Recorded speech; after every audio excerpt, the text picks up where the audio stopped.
I want to talk about the Austro-Hungarian Empire in the First World War. And I'll be honest with you, I think it might be the most tragic story of the entire conflict. Not tragic in the way Verdun is tragic, or the Somme, where the tragedy is the scale of the killing. Tragic, in a more specific sense, the tragedy of an institution that destroyed itself.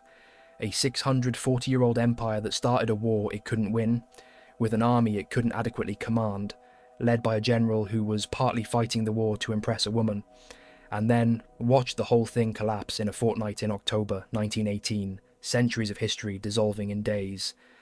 This is the story of the 100 days that broke that empire, not a metaphor. A specific 100 days, January to April 1915, in the Carpathian Mountains in the middle of winter, where Austria-Hungary sent its armies to relieve a besieged fortress and sent 670,000 men to their deaths without getting within 60 miles of it.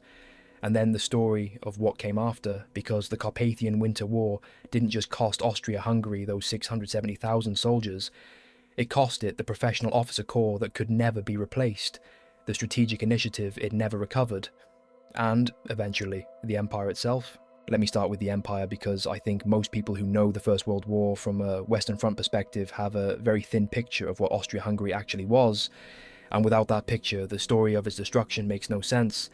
The Austro-Hungarian Empire in 1914 had 51 million people and had existed in various forms for 640 years.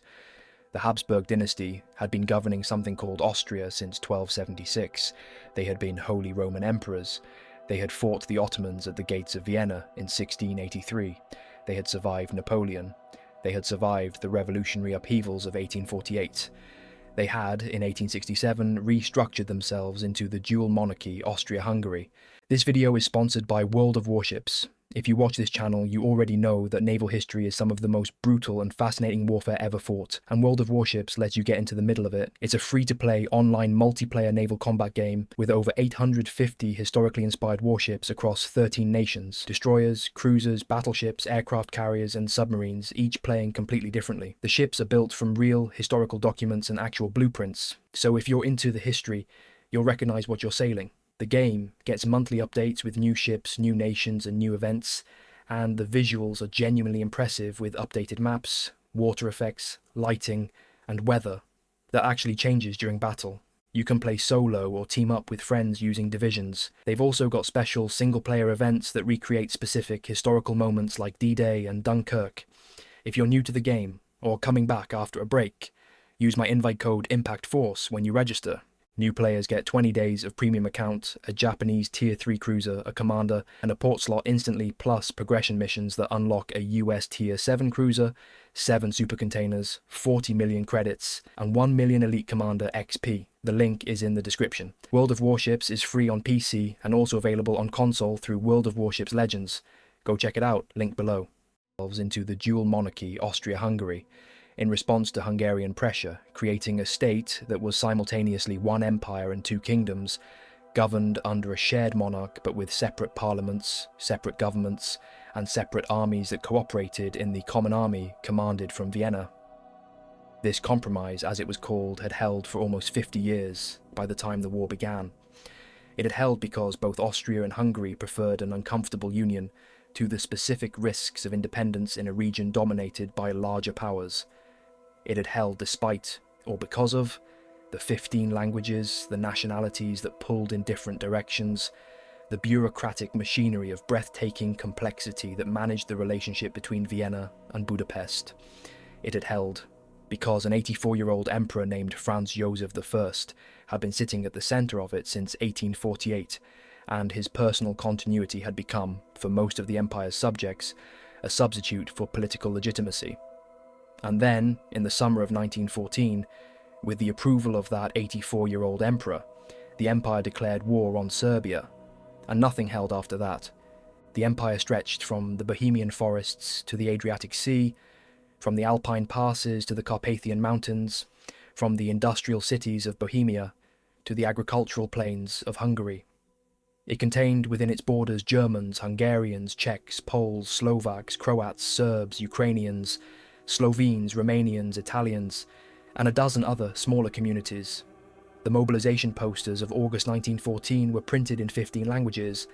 The army was 44% Slav, 28% German, 18% Hungarian, 8% Romanian, and 2% Italian. In order to give basic orders to the men under their command, the German-speaking officers had to use a specifically invented pidgin language called Armee Slawisch, Army Slavic, a hybrid of German grammar and Slavic vocabulary that had been developed precisely because no natural language could bridge the gap between the officers and the men they commanded. This is important. The empire that started the First World War was an empire whose army communicated in a made-up language, and the specific tensions that language problem represented were not abstractions.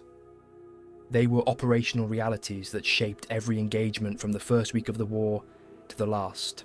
Consider what it meant to command a Slavic soldier in a war framed as a conflict between the Slavic world and the Germanic world. Czech soldiers being asked to fight Russia, a country the Pan-Slavic movement described as their natural protector. Croatian and Serbian soldiers being asked to fight Serbia, a country that shared their language and much of their culture. Ukrainian soldiers being asked to fight the Russian Empire that many of them had family connections to. The Austrian military command was not unaware of this problem. They were terrified of it. Internal documents from the Imperial War Supervision Office describe a constant anxiety about whether the Slavic nationalities, who made up nearly half the army, would actually fight when the moment came. The answer, in 1914, was mostly yes, but the word mostly was doing an enormous amount of work. The Good Soldier Svike, the satirical novel by the Czech writer Jaroslav Hasek about a bumbling but indestructible Czech soldier navigating the absurdities of the Austro-Hungarian military bureaucracy, is one of the great works of European literature, and it is also the most accurate portrait of the Habsburg army that the war produced.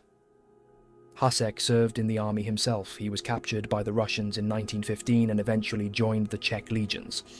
Svike, his fictional creation, is a man who appears to be an idiot, but may in fact be the most dangerous thing in any army. A soldier who follows orders with such literal-minded enthusiasm that the orders collapse under their own weight. He is moved around the Habsburg military machine with an absolutely straight face while the machine destroys itself around him. The book is funny, and it is also a devastating indictment of the specific quality of the institution it describes.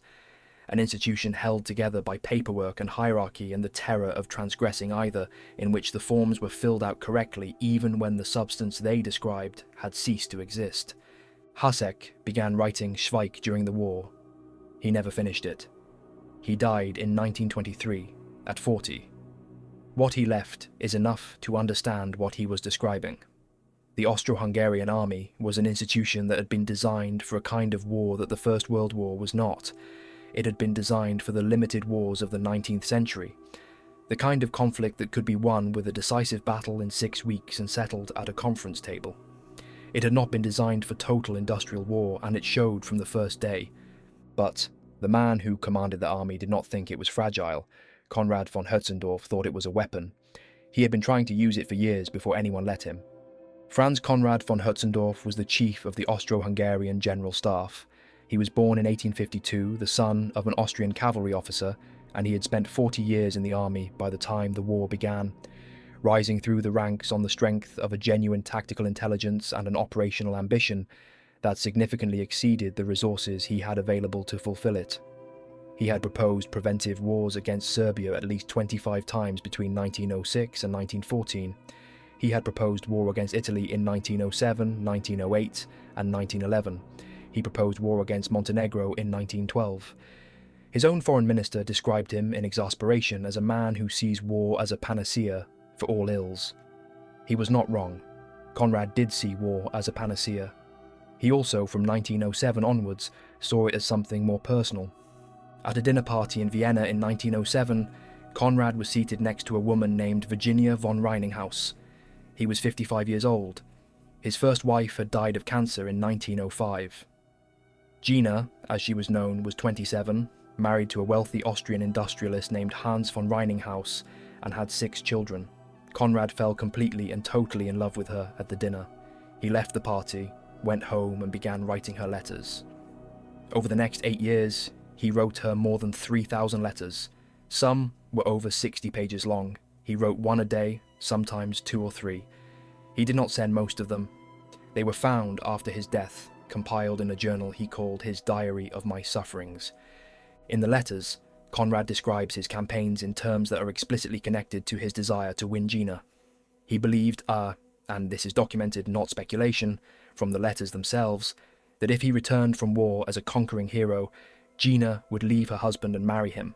He believed military glory would win her. There is evidence from the letters that this belief shaped his operational decisions, that the man commanding the armies of a 51 million person empire was partly making strategic decisions about when and where to attack because he was trying to impress a woman in Vienna. He proposed to her 7 times, 6 rejections.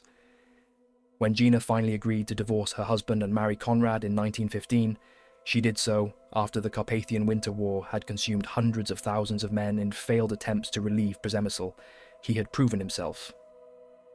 The Empress Zita later said, when asked about Conrad's wife, "I do not know a Baroness Conrad, I know only a Mrs. Reininghaus. But I'm getting ahead of myself. Before the Carpathian Mountains there was Galicia, and I want to give you Galicia properly, because it is where the destruction of Austria-Hungary's professional army began and where everything that followed was made inevitable. The Battle of Galicia, August 23rd to September 11th, 1914, was the largest engagement of the war's opening weeks on any front. Conrad's plan was to attack the Russian forces in Galicia, with his 1st and 4th armies from the north while the 3rd Army held in the south. The plan required things to go right simultaneously, on multiple axes against an enemy with superior numbers. Almost nothing went right. The 3rd Army under General Rudolf von Brudemann attacked the Russian 3rd Army at the Battle of Gnila Lipa without adequate intelligence about where the Russian main forces were. He had been told there were 10 Russian divisions in front of him. There were 19. The battle lasted 2 days. The Austrian 3rd Army broke and ran, opening a 70-mile gap in the Austrian line. The 4th Army had won at Komarów, but the victory was hollow because the catastrophic collapse of the 3rd Army undermined the entire position. Conrad ordered retreat. The retreat became something worse than retreat. One Austrian officer, writing in his diary during the first days of September 1914, described what he saw on the road south of Lemberg as something he did not have words for. Columns of men moving without officers, without formation, without any of the organizational coherence that distinguishes an army from a crowd. Horses pulling artillery pieces that had lost their gun crews. Supply wagons abandoned at the roadside because the horses had been unhitched and ridden south by men who had decided that surviving mattered more than following. Men who had been in the army for 20 years walking alongside men who had been in it for 20 days and none of them knowing where they were going, except away. The specific quality of the retreat, its scope, its speed, its psychological effect on the men who experienced it, is important because it shaped what happened next. The men who survived the Galician disaster and arrived at the Carpathian foothills in October 1914 were not merely physically exhausted. They were men who had watched an army collapse, who had run from a fight, who had lived through the specific demoralization that comes from retreating in conditions that eliminate the possibility of dignity. And Conrad was going to send them back into the Carpathians in January 1915 to launch offensive operations. By early September, the Austrian line had fallen back 240 kilometers. Lemberg, the capital of Galicia, the 4th largest city in the empire, had fallen to the Russians on September 3rd. Fortress Przemysl, with 130,000 men inside, was besieged. The army that had advanced with such confidence in August was falling back toward the Carpathian passes. The casualties in 3 weeks were approximately 400,000 men, but the specific quality of that loss is the thing that determined everything that followed, and it is this. Among those 400,000 casualties, the dead and wounded and captured included the majority of Austria-Hungary's pre-war professional officer corps. The men who had been trained in the peacetime army, who had spent 20 years learning how to command and how to fight, who carried in their specific knowledge and experience the institutional intelligence of the Habsburg military, those men were gone. By the end of 1914, approximately 60% of Austria-Hungary's pre-war officer corps was dead, wounded or held in Russian captivity. You cannot replace that in weeks or months. You can put a uniform on a lawyer or a teacher or an engineer and give him the rank of lieutenant and send him to command a platoon. You cannot give him the years of operational experience that the man he replaced had accumulated.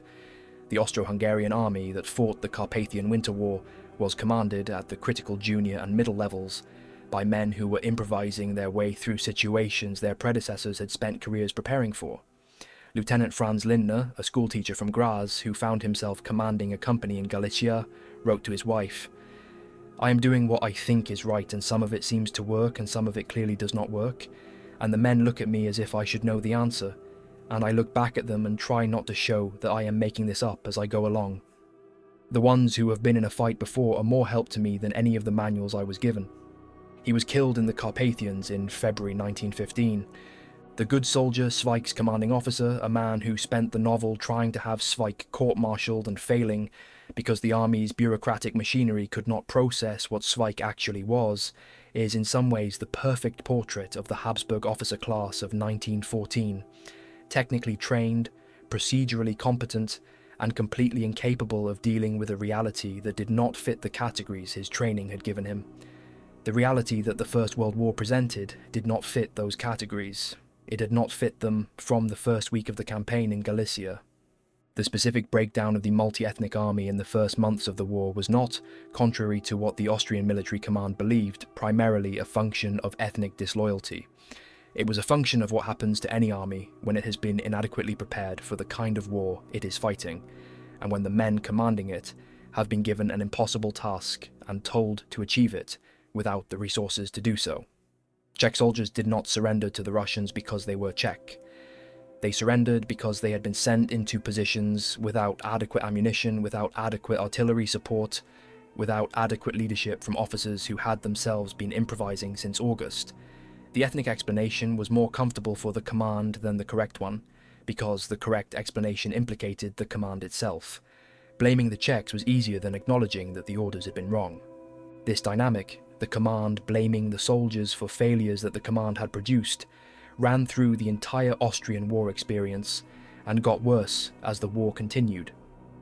By 1916, the military censorship reports were documenting cases where soldiers were being court-martialed for expressing opinions about the quality of their leadership that the leadership found offensive.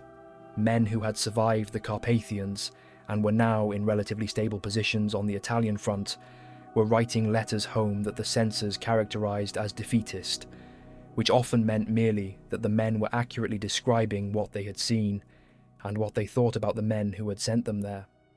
The Empire's mechanism for dealing with dissent, arrest, court-martial, execution was being applied to men whose primary offence was honesty about what the war was actually like.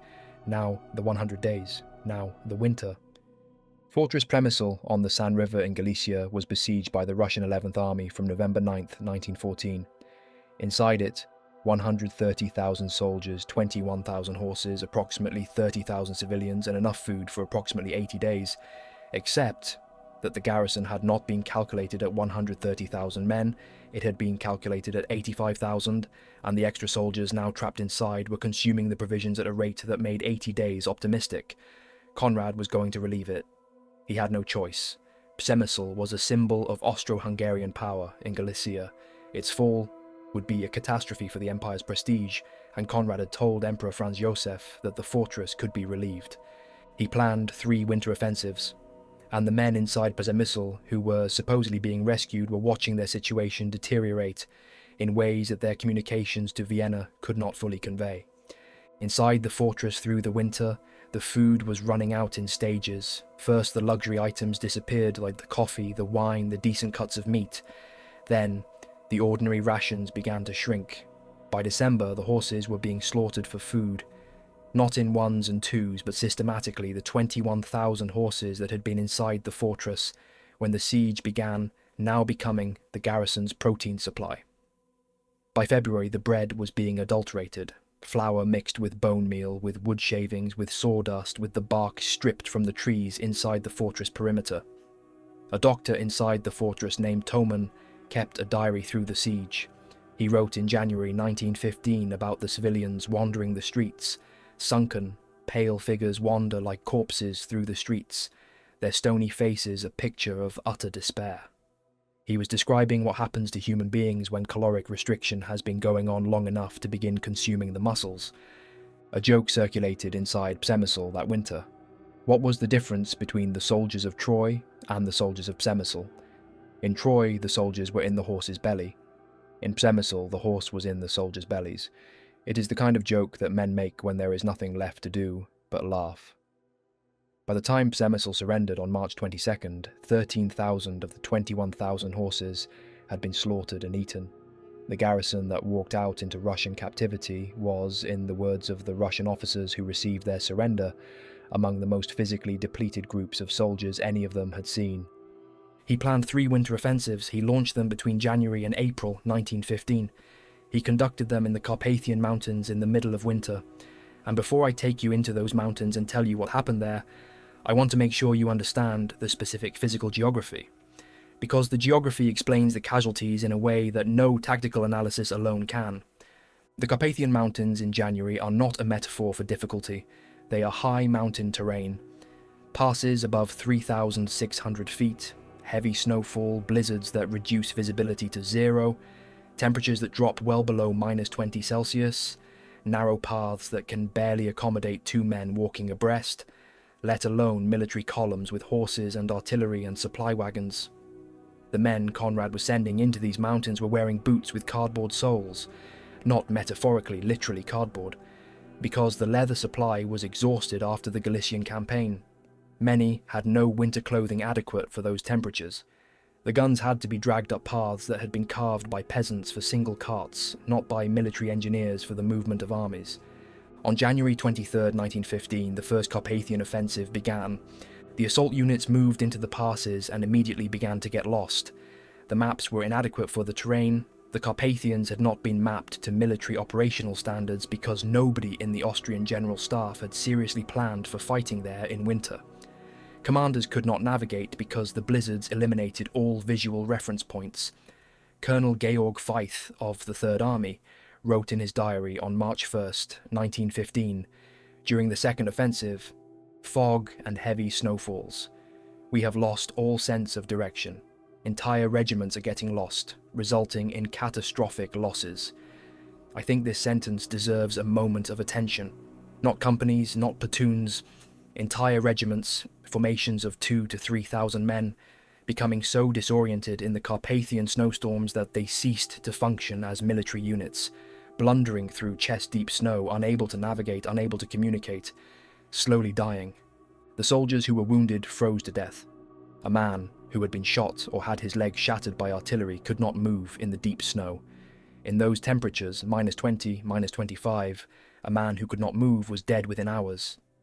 The accounts from the campaign describe being able to hear the wounded calling from positions that could not be reached, calling through the night until the cold took them and they stopped.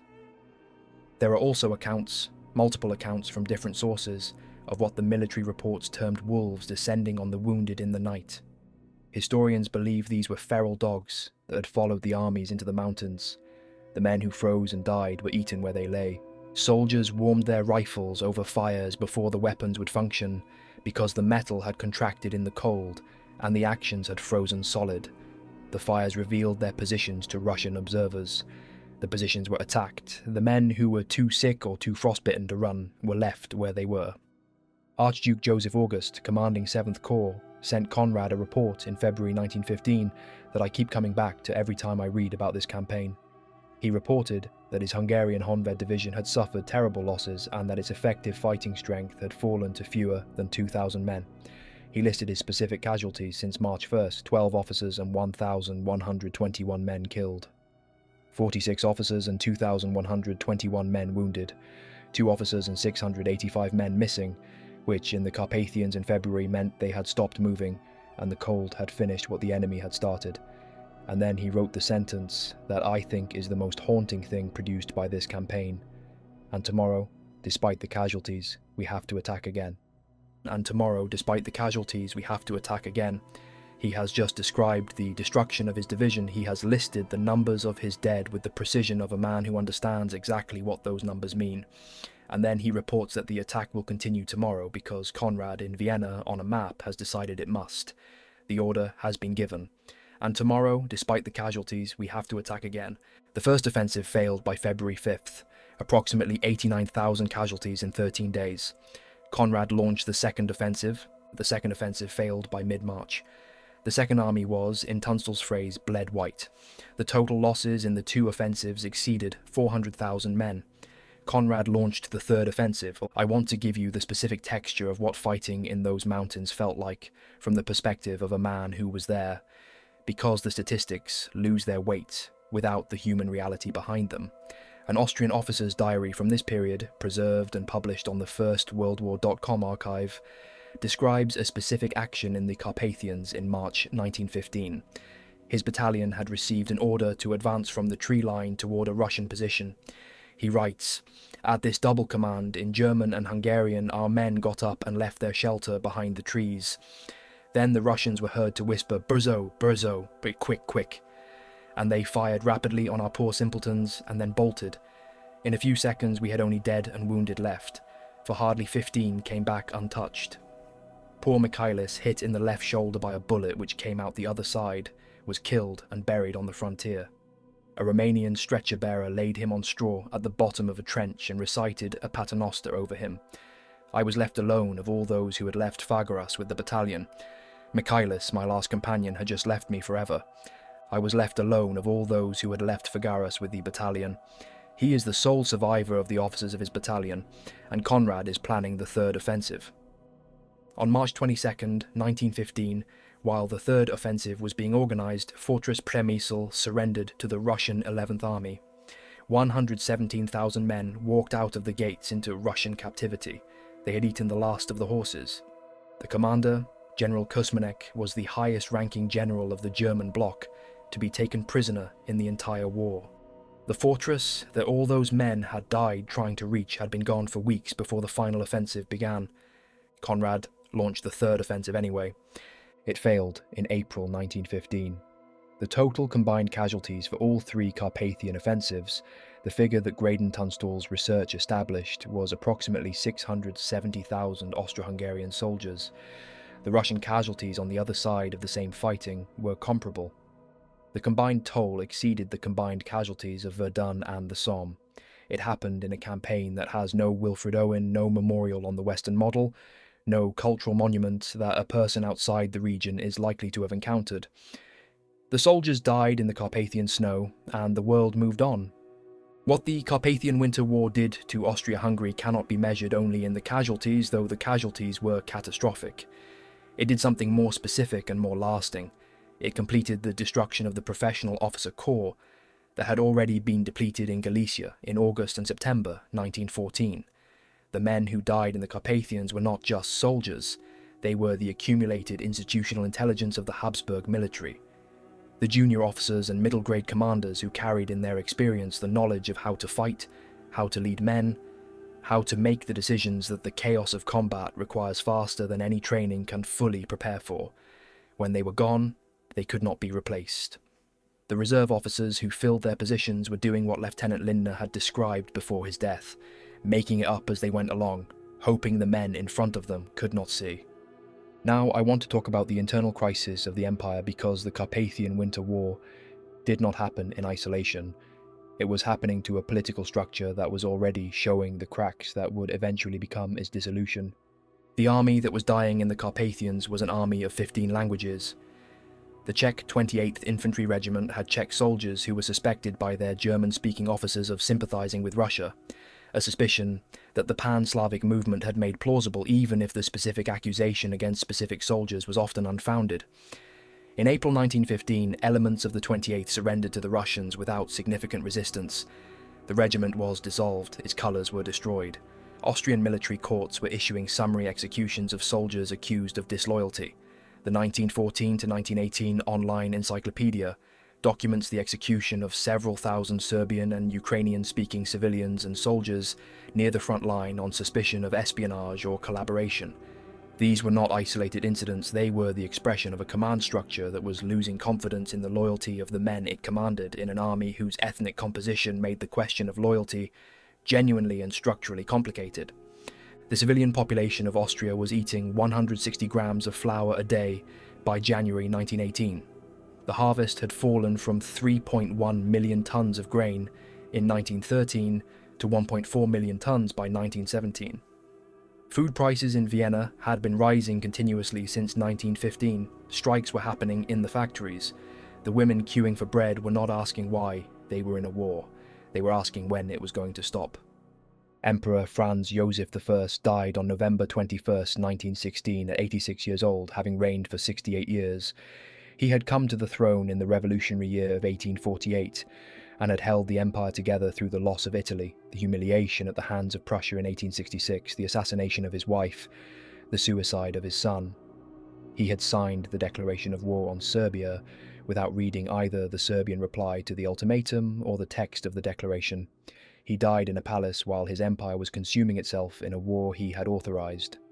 His last words, reported by those present, "I have been spared nothing." His great-nephew Karl, 29 years old, inherited what remained. Karl was not a fool. He was a young man of genuine compassion who understood, with a clarity that his predecessors had lacked, that the war had to end before the empire dissolved. He attempted secret peace negotiations with the French through his brother-in-law Prince Sixtus of Bourbon-Parma in early 1917. The Sixtus affair, as it became known, was one of the most extraordinary diplomatic episodes of the war. Karl wrote personal letters to Prince Sixtus, who was serving in the Belgian army, outlining Austrian territorial concessions and expressing support for French claims to Alsace-Lorraine. He was proposing to give Germany's most important war aim to France in exchange for a separate peace.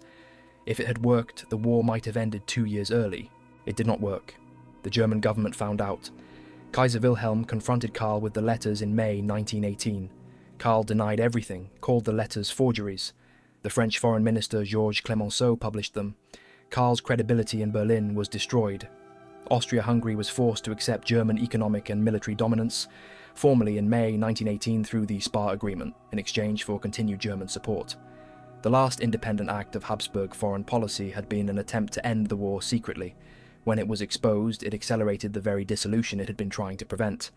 Conrad was dismissed as Chief of Staff in February 1917, replaced by Arz von Strausenberg. Conrad was given a nominal command in the Trentino, a quiet sector, a face-saving assignment, a way of moving him aside without publicly humiliating the man who had led the army for the worst years of the war. He spent his remaining time in uniform writing his memoirs and his letters to Gina. He was relieved of even his nominal command in July 1918. He retired to Innsbruck. He died in 1925. The 3,000 letters were found after his death and were read by Gina for the first time. She had not known, while he was alive, that they existed. But before Conrad's dismissal, there was one more disaster that completes the picture of what his command had done to Austria-Hungary's military capacity. The Strafe Expedition, the punishment expedition against Italy, was Conrad's last great offensive concept, and it was the most quintessentially Conradian operation of the war. Enormously ambitious, competently planned on paper, launched with resources stripped from another front on the assumption that the risk was manageable, and collapsed by events that Conrad had calculated would not happen. Italy had entered the war on the Allied side in May 1915. Conrad had always regarded Italian neutrality as treachery. Italy had been a member of the Triple Alliance, a formal ally of Austria-Hungary, and had declined to enter the war on the Central Powers side in August 1914. He had been proposing war against Italy since 1907. When Italy declared war in May 1915, he felt vindicated and furious simultaneously. He planned the Strafe Expedition, punishment expedition is the direct translation, as a war of revenge and decision, a massive assault through the Trentino highlands onto the Italian plain, cutting off the Italian army on the Isonzo and forcing Italy out of the war entirely. On May 15, 1916, 2,000 Austrian guns opened a heavy barrage against the Italian lines in the Trentino. The scale of the bombardment was genuine, and the initial advances were real. Italian positions were overrun, thousands of Italian soldiers were captured. The line moved forward in ways that Conrad had not managed on any front for months. An Italian general described what the opening barrage felt like from the receiving end. The ground moved as if the mountain itself was alive and trying to throw us off. Austrian soldiers advancing behind the barrage found Italian positions abandoned, equipment left behind, the debris of a defence that had not anticipated an assault on that particular front, in that particular form. For approximately 10 days, Conrad believed he was winning. He sent increasingly optimistic reports to Vienna. He began to talk about the breakthrough to the coast, about the encirclement of the Italian army, about the decisive victory that would win the war in the south and restore the prestige that the Carpathians in Galicia had cost. Then on June 4th, the Brusilov offensive began on the Eastern Front, and everything Conrad had built in the Trentino began to come apart. The Russian 8th Army under Brusilov struck the Austrian 4th Army at Olica, near Lutsk, at dawn. The 82nd Austrian Infantry Regiment, at the point of first contact, lost more than 4,500 of its 5,000 men in a matter of hours. The Austrian 4th Army collapsed. Conrad had stripped the eastern front to supply the Trentino. There was nothing in reserve. Every available unit had to be redirected east. The strafe expedition ground to a halt with the Austro-Hungarian forces still on the plateau, not on the coastal plain, not anywhere near the decisive victory Conrad had promised. It had cost Austria-Hungary approximately 100,000 casualties for no strategic gain. Austria-Hungary's total casualties from the Brusilov offensive exceeded 1 million men. The Empire had not survived the Carpathian Winter War with its military capacity intact. It did not survive the Brusilov offensive at all. From that point forward, Austria-Hungary required German divisions, German staff officers and German command authority to maintain any front whatsoever. The Habsburg military independence that Conrad had exercised, however catastrophically, was gone. By the autumn of 1918, the army at the Battle of Vittorio Veneto was fighting, in the words of the official account, without any food or ammunition supply, and without political support for a de facto non-existent empire. The nationalities were already leaving. The empire was dissolving from within at a speed that no military defeat could have produced by itself. The specific moment when the multinational army began to dissolve from within is documented in the reports of the Imperial War Supervision Office, the Austrian censorship and intelligence organization that monitored soldier mail and civilian communications throughout the war. The 1918 reports describe a change in the character of the letters that the censors were reading. In 1914 and 1915, the letters from the front were largely what you would expect. Expressions of homesickness, complaints about conditions, occasional moments of pride and conviction. By 1917, the censors were noting a qualitative shift. The letters were describing, with increasing frankness, a belief that the war was going to be lost and that continuing to fight it was pointless. By 1918, some units were writing letters that the censors described as actively anti-war, men telling their families that they intended to surrender at the first opportunity, that they had stopped caring about the outcome, that they wanted to come home. A Czech soldier serving in the 91st Infantry Regiment wrote to his wife in September 1918, 2 months before the armistice, "I am no longer fighting for the Emperor or for Austria. I am fighting because if I stop fighting, I will be shot by my own side. When that stops being true, I will stop fighting." The censor marked the letter and forwarded it to the regimental intelligence officer. By September 1918, the regimental intelligence officer was not in a position to do much about it. The speed of the final dissolution is documented and extraordinary. What happened in the last 2 weeks of October 1918 shows how quickly 640 years of Habsburg rule could collapse when the conditions were right. On October 6th, the National Assembly of Serbs, Croats and Slovenes met for the first time in Zagreb. South Slav independence was organizing itself. On October 16th, Emperor Karl issued his People's Manifesto promising to reorganize the empire into a federal state. It was ignored internationally and served mainly to accelerate the dissolution it was intended to prevent. On October 24th, the Battle of Vittorio Veneto began and the Austro-Hungarian army, already disintegrating, collapsed. On October 28th, the National Committee in Prague voted for the independence of Czechoslovakia. That date is still the Czech Republic's national holiday. On October 30th, German members of the Vienna Reichsrat proclaimed an independent state of German Austria. On October 31st, Hungary appointed Count Mihály Károly as Prime Minister, and he immediately began dissociating his country from Austria. On November 3rd, the armistice was signed at the Villa Giusti near Padua, and Austria-Hungary ceased to exist as a military entity. On November 11th, Emperor Karl signed his abdication statement. He did not use the word abdication, his lawyers having advised against it for constitutional reasons, but the meaning was unambiguous. He wrote, "Filled with unalterable love for all my peoples, I do not wish to make my person a hindrance to their free development. I relinquish every participation in the affairs of state. At the same time, I release the government of Austria from its office. The Habsburg monarchy, which had governed Austria and its predecessors for 640 years, was over. The dynasty that had begun with Rudolf of Habsburg in 1273 ended with a young man alone in a room in Vienna on November 11th, 1918, the same day Germany signed the armistice. The empire that had started the war was the last major power to formally stop fighting it. I want to close with a specific figure, whose story I think carries the weight of what Austria-Hungary went through in a way that no general account can. Private István Feher was from Debrecen in Hungary, the son of a farmer, conscripted in August 1914. He survived the retreat from Galicia. He was selected for the First Carpathian Offensive in January 1915. He wrote one letter home that has been preserved, dated January 29th, 1915, from a position in the Usok Pass in the Eastern Carpathians. He writes, and I'm reading from a translation, that his feet are black with frostbite, that 3 men in his section died the previous night without being shot, that his rifle does not work until he holds it over the fire, that he does not know where they're going or what they are supposed to be doing. He asks his mother to pray for him. He does not name his regiment because the censors would have struck it. The letter is the last thing he sent home. István Feher is a composite, a frame built from the documented experiences of hundreds of men who wrote similar letters from the Carpathians in January 1915, whose letters are in the Hungarian and Austrian national archives and have been studied by Tunstall and by the historians who have followed him. Every detail of his experience is drawn from that documented record. He is a frame for the history. The history is real. What replaced the Austro-Hungarian Empire was a collection of successor states that the Paris Peace Conference of 1919 formally recognized: Austria, Hungary, Czechoslovakia, Yugoslavia, Romania enlarged with Transylvania, Poland enlarged with Galicia. The empire that had been one political entity governing 51 million people became, in a matter of months, a patchwork of new countries drawing their borders along lines that the nationalities themselves contested and that the great powers redrew to suit their strategic interests.